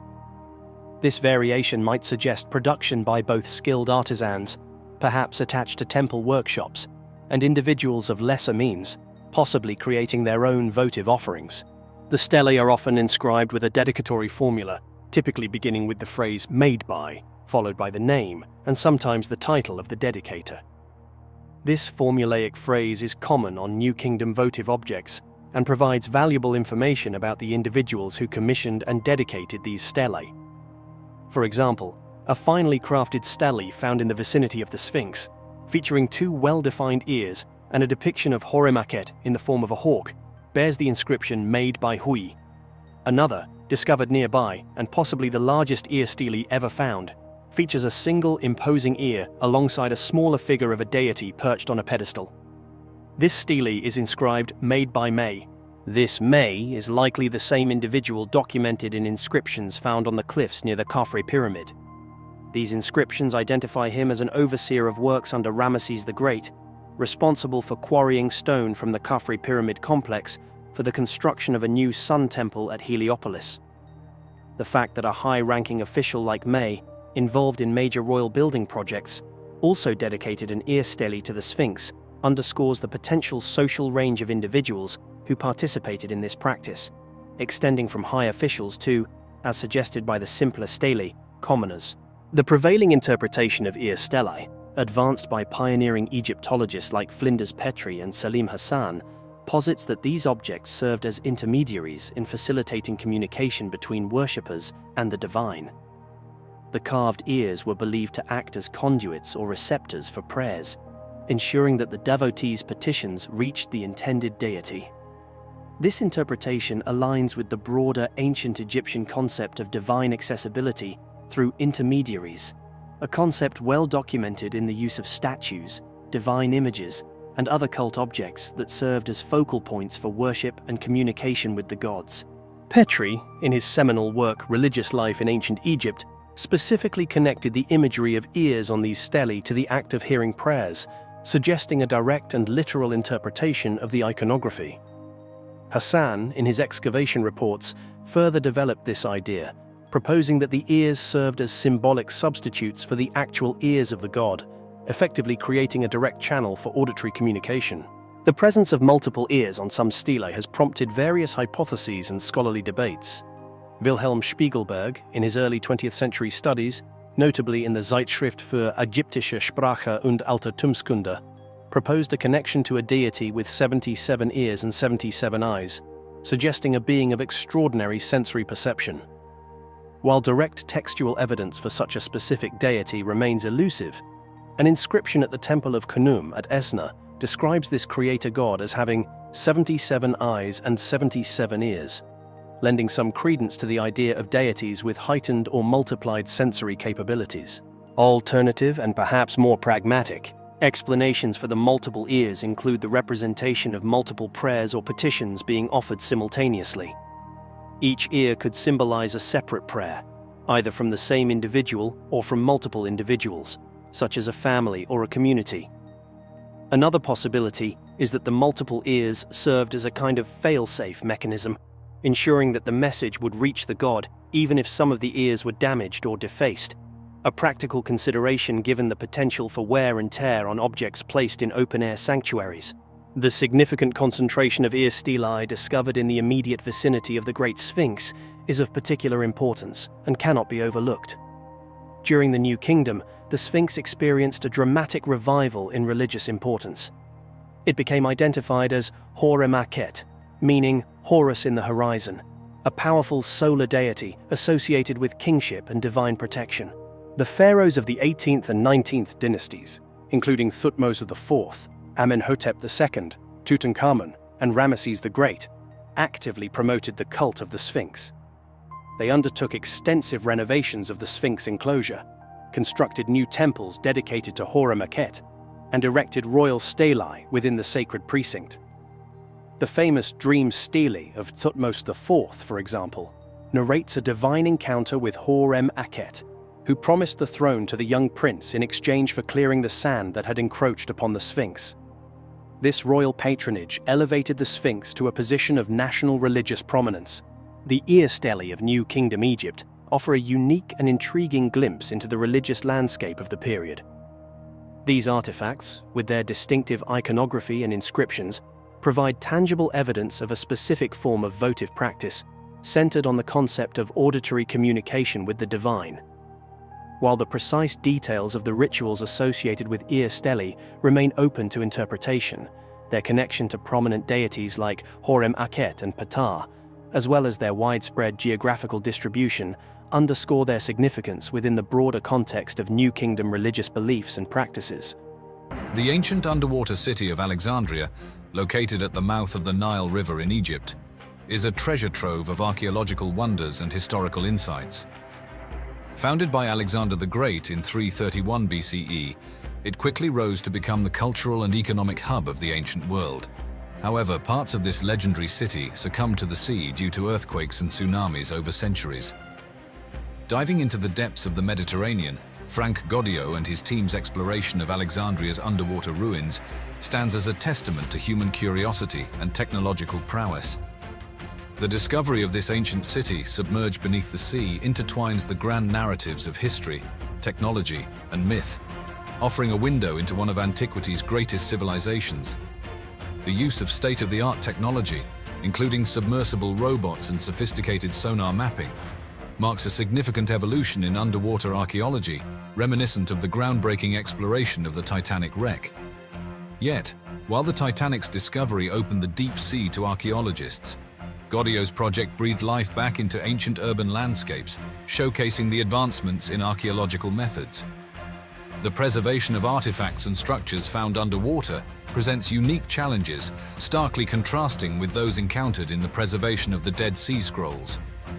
The saltwater environment of Alexandria erodes materials over time, demanding innovative solutions for conservation, highlighting the diverse challenges archaeologists face based on the context of their discoveries. The uncovering of the royal quarters and temples in Alexandria offers unparalleled insights into the Ptolemaic dynasty's architectural and cultural grandeur, drawing comparisons to the discovery of Pompeii. However, Alexandria reveals its secrets from beneath the waves, providing a unique lens through which to view ancient urban planning and religious practices. When compared to other ancient submerged cities like Baiae or Pavlopetri, Alexandria's ruins underscore the city's cosmopolitan nature, standing as a testament to its role as a center of commerce, culture, and knowledge. Alexandria's position as a cultural and economic hub in the ancient world is further emphasized by the diversity of artifacts found, echoing the melting pot of cultures found in Silk Road cities like Samarkand. The discovery of remnants believed to be part of the Pharos Lighthouse, one of the 7 wonders of the ancient world, underscores Alexandria's advanced engineering and pivotal role in ancient navigation, much like the Great Wall of China's significance in its own civilization. The successful exploration of Alexandria's underwater ruins not only advances our understanding of ancient civilizations, but also inspires further technological innovation in underwater archaeology. This quest to uncover the past mirrors how the space race propelled aerospace technology, demonstrating the impact of historical exploration on modern advancement. Moreover, the cultural resonance of these discoveries, akin to the fascination sparked by the discovery of King Tutankhamun's tomb, highlights the enduring allure of Egypt's ancient civilizations. Exhibitions of artifacts from Alexandria's underwater ruins have captured the global public imagination. Delving into the depths of the Mediterranean, the underwater excavations of Alexandria have unveiled treasures that paint a vivid picture of a city steeped in glory and history. Among the ruins and relics, a myriad of statues, sphinxes, and architectural marvels whisper tales of ancient Alexandria's cultural and artistic zenith. One of the most breathtaking discoveries is a giant statue believed to depict Ptolemy II, an emblem of the fusion between Hellenistic and Egyptian influences that characterize the Ptolemaic dynasty. Crafted from red granite, this colossal figure stands as a bridge between two worlds, reminiscent of the grand colossi of Memnon in Luxor, Egypt, and underscoring the tradition of monumental sculpture that flourished in ancient Egyptian culture. The seabed also revealed sphinxes and statues of Egyptian gods and goddesses. These findings not only highlight the Ptolemies' efforts to weave together their Greek heritage with the rich tapestry of Egyptian religious symbolism. The sphinxes, majestic with their lion bodies and human heads, serve as symbols of the ruler's wisdom and power, reflecting the broader narrative of Greek and Egyptian cultural intermingling. Furthermore, the recovery of architectural fragments from Alexandria's waters provides a window into the city's architectural prowess and urban planning. Columns, capitals, and friezes bear witness to a city where Egyptian, Greek, and Roman influences converged, creating a unique aesthetic that mirrored Alexandria's identity as a melting pot of civilizations. This aspect of the discoveries draws parallels with the archaeological finds in ancient Rome, where a similar amalgamation of architectural styles speaks to a rich, interconnected Mediterranean world. The excavation also brought to light an assortment of pottery and jewelry, offering glimpses into the daily lives, trade, and artistic expressions of Alexandria's denizens. The variety of pottery, from utilitarian domestic vessels to elaborately decorated ceremonial pieces, suggests a society of complex social strata and diverse needs. Meanwhile, the jewelry, gold earrings, necklaces, and rings, often embellished with precious stones, underscores Alexandria's affluence and its pivotal role in the trade networks that crisscrossed the Mediterranean. These artifacts not only revealed the city's artistic flair, but also its connections to a wider world. Through these discoveries, the underwater ruins of Alexandria continue to fascinate and enlighten, offering a mosaic of insights into one of antiquity's most magnificent cities. When divers stumbled upon a shipwreck near the Greek island of Antikythera in 1901, little did they know they were about to uncover one of the most astonishing artifacts of the ancient world, the Antikythera mechanism. Often hailed as the world's first analog computer, this device, dating back to around 100 BCE, is a marvel of ancient engineering and scientific knowledge. With its intricate system of over 30 bronze gears housed in a wooden frame, the mechanism was designed to predict lunar and solar eclipses, track the cycles of the Olympic Games, and model the moon's complex orbit, showcasing a level of technological sophistication that seems centuries ahead of its time. But what's truly fascinating about the Antikythera mechanism isn't just its complexity and precision. It also served as an astronomical and calendar device, capable of calculating the positions of the sun, moon, and perhaps even the planets. It featured dials for the zodiac and solar calendar, embedding celestial phenomena within the fabric of timekeeping in ancient Greek society. Inscriptions on the device acted as a user guide, revealing a profound understanding of astronomy and mathematics among its creators and users.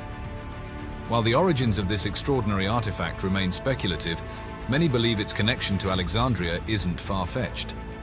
Known as the intellectual beacon of the Hellenistic world, Alexandria was home to the legendary library and the museum, a research institution that attracted scholars like Euclid, Hero, and Archimedes. Their contributions to mathematics, physics, and engineering could very well have influenced the creation of the Antikythera mechanism, suggesting it may have originated from this vibrant scientific community.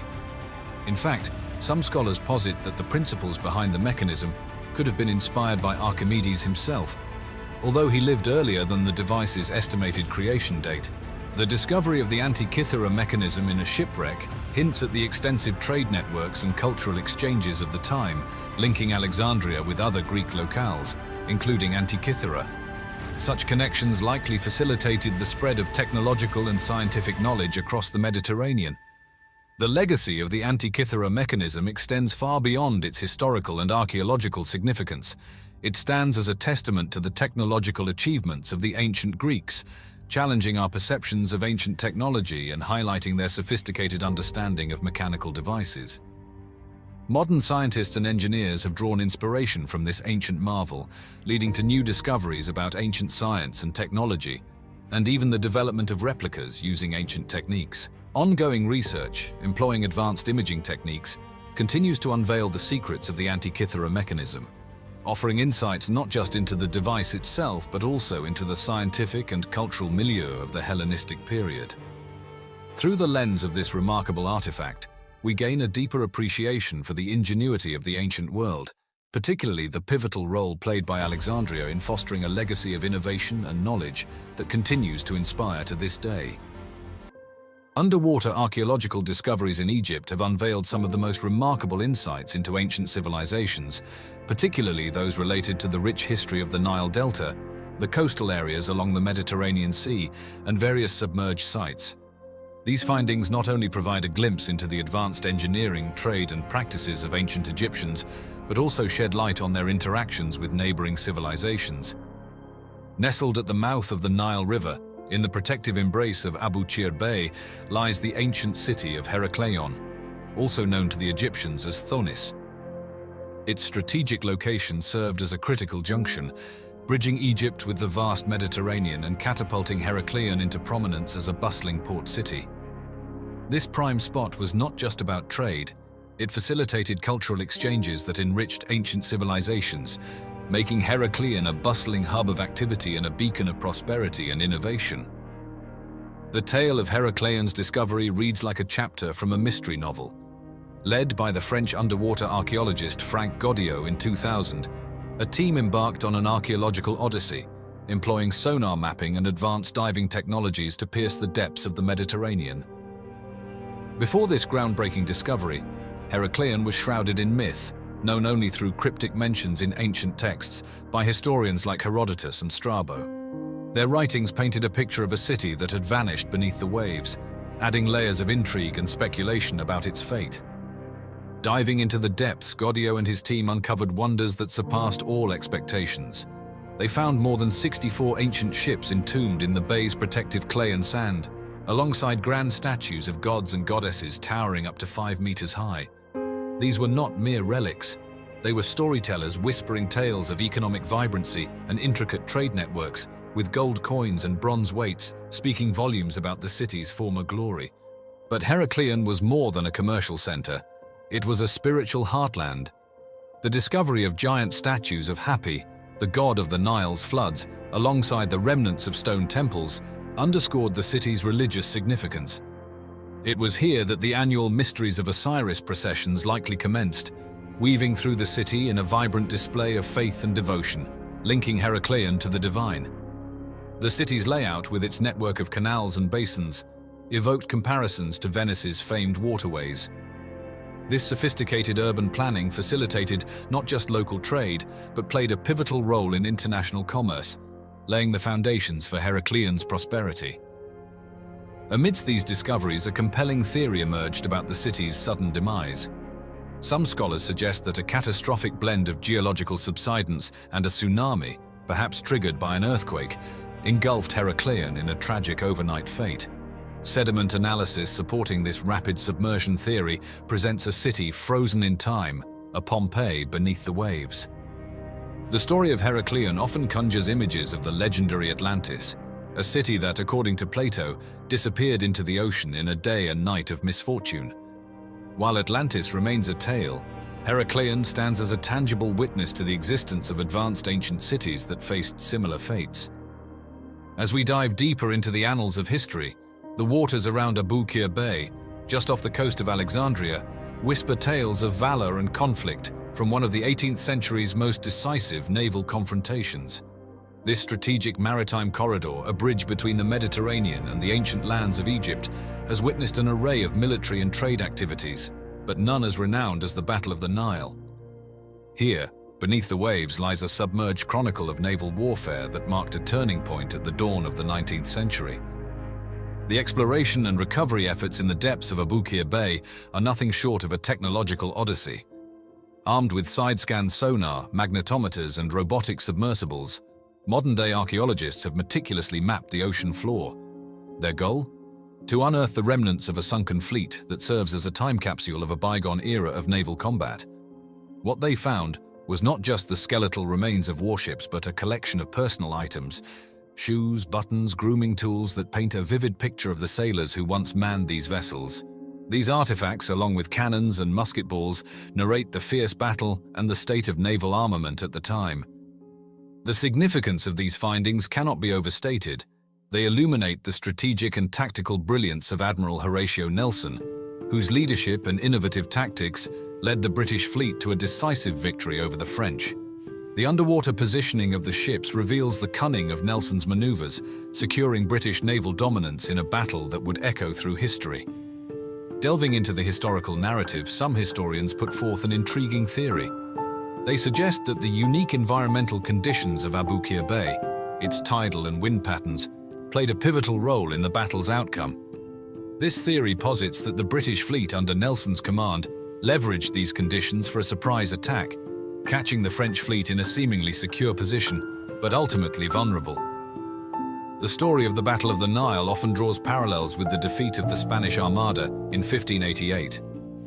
Both monumental naval engagements signaled a significant shift in naval power and had profound impacts on European history. While the defeat of the Spanish Armada heralded England's rise as a global naval force, the victory at the Nile marked the beginning of the end for Napoleon's ambitions in the eastern Mediterranean, cementing British naval supremacy for years to come.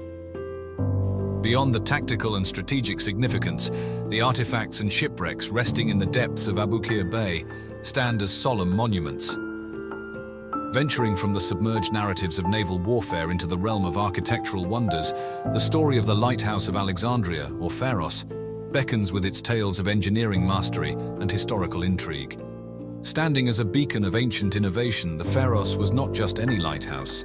It was a marvel that pierced the sky, reaching over 100 meters into the heavens, making it one of the tallest man-made structures of the ancient world. Crafted under the aegis of the Ptolemaic kingdom by Sostratus of Cnidus, its construction was a testament to the advanced engineering of the era, utilizing lead to anchor its massive stone blocks securely, ensuring resilience against the seismic shifts of the Earth. Through the lens of underwater archaeology, equipped with digital mapping and 3D reconstruction tools, explorers have scoured the seabed of Alexandria's eastern harbor. This meticulous exploration has unearthed fragments and massive blocks, some weighing as much as 75 tons, and statues that once graced the vicinity of the lighthouse, including the colossal representations of what might be Ptolemy II. These findings have shed light on the Pharos' grandeur, revealing a scale and complexity that surpasses earlier estimates. Among the intriguing theories surrounding the Pharos' design is the inclusion of a reflective mirror, possibly crafted from polished bronze. This ingenious device, capable of catching the sun's rays by day and the glow of fire by night, would have been visible from as far as 50 kilometers away, guiding mariners safely through the Mediterranean's treacherous waters. Such a feature underscores the lighthouse's role as a beacon of safety and a marvel of ancient technological prowess. Drawing parallels with another ancient wonder, the Colossus of Rhodes, the Pharos shares a narrative of monumental significance. Both structures, celebrated among the 7 wonders of the ancient world, stood on islands marking the entrance to strategic ports. And both succumbed to the ravages of earthquakes, their destruction marking the end of an era, but leaving behind a legacy wrapped in the aura of their former glory. The cultural and historical impact of the Pharos extends far beyond its physical presence. It served as a practical aid to navigation and a symbol of Alexandria's might and technological advancement. Immortalized on coins and in the literary accounts of Roman authors such as Pliny the Elder and Strabo, the Pharos has cemented its place in history as a beacon of ancient marvels. Its legacy continues to shine through in language, with the name Pharos becoming synonymous with lighthouses and beaconing across many cultures. This linguistic testament reflects the profound influence of the Pharos on maritime navigation and architectural design through the ages. The concept of a guiding light, safely leading sailors to shore, has become an enduring symbol of hope, guidance, and human ingenuity, inspired by the legendary Pharos of Alexandria. This transition from the depths of naval conflict to the pinnacle of ancient engineering marvels reveals the multifaceted tapestry of human history, woven through tales of conquest, innovation, and the indomitable spirit of exploration. Egypt, once a mighty empire, had been weakened by internal strife and external pressures. The Persians, under Cambyses II, dealt a significant blow by conquering Egypt in the 6th century BC. Although Egyptians managed to regain independence for a time, they were never quite the same force. This vulnerability paved the way for Alexander the Great's conquest in 332 BC. Unlike the Persians who largely imposed their rule, Alexander cleverly integrated himself into the Egyptian framework. He recognized the power of the Egyptian gods and even participated in their rituals, a strategic move to gain the acceptance of his new subjects. He started the construction of a temple dedicated to the goddess Isis, demonstrating his respect for Egyptian religious traditions. After Alexander's untimely death, his vast empire was divided amongst his generals. Ptolemy I Soter, a shrewd and capable leader, emerged as the ruler of Egypt. In 305 BC, he declared himself pharaoh, marking the beginning of the Ptolemaic dynasty. This wasn't just a change in leadership, it was a cultural shift. This Greek dynasty reigned for almost 300 years, ending with Cleopatra's tragic death. The Ptolemies brought their Greek heritage, including their mythology, into Egypt. They were a rather insular bunch, maintaining their Greek identity through, well, a lot of intermarrying. 10 out of 15 Ptolemaic marriages were between siblings. Most rulers didn't even bother learning Egyptian. Cleopatra was the exception, the first and last of her line to master the language. The Ptolemies, though of Greek origin, understood the importance of respecting Egyptian traditions to maintain their power. They adopted Egyptian titles, participated in religious ceremonies, and even portrayed themselves in traditional pharaonic style. However, they also brought their own Greek heritage with them. This led to a unique blend of cultures, evident in art, architecture, and religion. Temples like the one discovered in Palusium are a testament to this fusion. While dedicated to Greek gods, they were likely influenced by Egyptian architectural styles and may have even incorporated elements of Egyptian religious practices. But Palusium's story predates the Ptolemies. It was a key player in the Persian conquest of Egypt in 525 BC. The young pharaoh Psemtik III faced the formidable Persian king Cambyses II. Psemtik, betrayed by his Greek allies and plagued by bad omens, stood no chance. The Battle of Palusium was a bloodbath. Legend has it, the Persians exploited the Egyptians' reverence for cats, using them as shields to advance on the city. Unable to harm the sacred animals, the Egyptians were routed. Psemtik was captured and ultimately took his own life, marking the end of an era for Egypt. The sands of time quite literally swallowed Palusium whole. Despite its once strategic importance as a bustling port city and a key military stronghold, its location at the Palusiac branch of the Nile Delta proved to be its downfall. Over centuries, the relentless Nile deposited silt that gradually choked the harbour, cutting off its lifeline to the Mediterranean. As the coastline receded, Palusium lost its strategic advantage and its economic importance dwindled. By 1100 AD, it was completely abandoned, left to the mercy of the encroaching desert. The city's decline and eventual burial under layers of sand explain why the temple remained hidden for so long. Early excavations in 1910, led by French Egyptologist Jean Clédat, offered tantalizing clues. He uncovered inscriptions mentioning a sacred enclosure dedicated to Zeus Cassius, but the temple itself remained elusive. Fast forward to 2022, and a team of archaeologists from the Egyptian Ministry of Tourism and Antiquities, led by Dr. Mustafa Waziri, were conducting excavations at the Tel Farama site, the location of ancient Palusium. They unearthed massive granite columns, some reaching a height of 12 meters, toppled and fragmented. These colossal columns, along with limestone walls and other architectural elements, confirmed the existence of the long-lost temple of Zeus Cassios. Mount Cassios, a towering peak located on the border between what is now Syria and Turkey, held immense religious importance for millennia.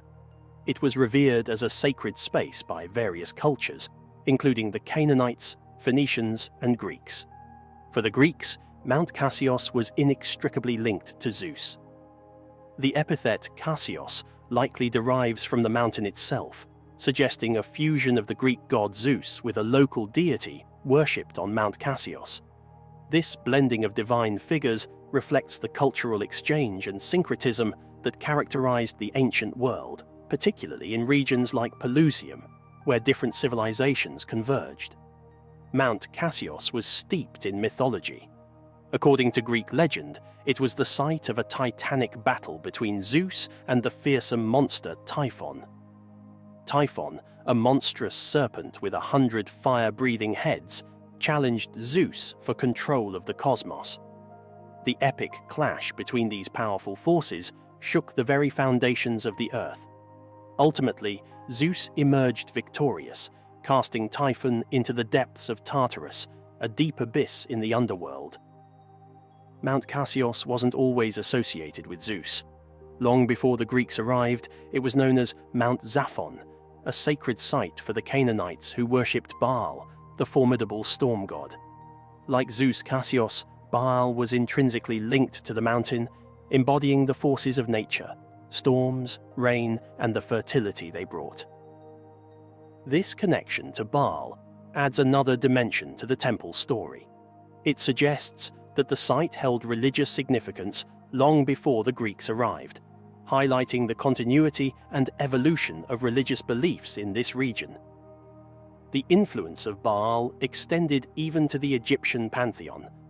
He became the prototype for Set, the god of chaos, storms, and the desert. This demonstrates the fluidity of religious ideas in the ancient world, where deities and myths were adopted, adapted, and transformed across cultures. The story takes another turn with the arrival of the Romans.